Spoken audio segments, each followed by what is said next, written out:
We're watching President Trump speaking live from the White House, and we have to interrupt here because the president has made a number of false statements, including the notion that there has been fraudulent voting. There has been no evidence of that. Allegations by his campaign, but his campaign spokespeople unable to provide any evidence. He also has suggested that the polls, and many of which were incorrect, were somehow the product of election interference. Chuck Todd, Andrew Mitchell with me here.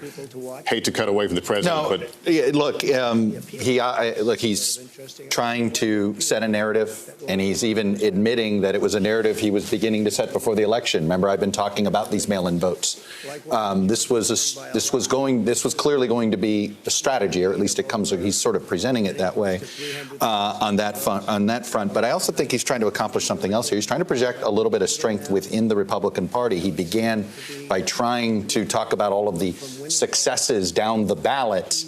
And I found that to be almost a reminder to the Republican Party, hey, how come you don't have my back? He didn't say it that way, but he's looking for Republican help beyond his loyalists here. And I think that's clearly what he's trying to do. So he's trying to paint this false picture of how the election counts go. This is a fairly, because it's a close election. Close elections, it takes a while because you got to wait to see all the vote to figure out who won or lost.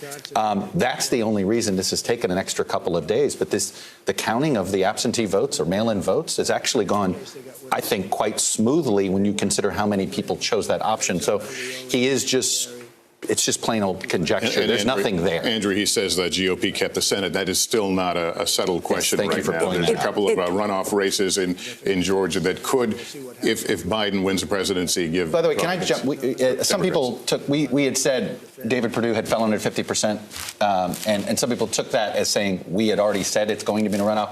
All this stuff's unofficial.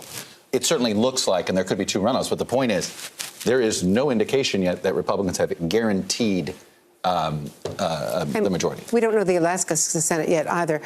The fact is that none of the prominent elected officials, that Republican officials, have come to the defense of the president's assertion that this is fraud and that it's rigged. I mean, not Mitch McConnell, not others. In fact, his sons have been tweeting that these Republicans who have other Republicans, Nikki Haley and others, who might have ambitions for 2024, are not coming to his defense strongly enough. So there's been a lot of anger in social media from the Trump family.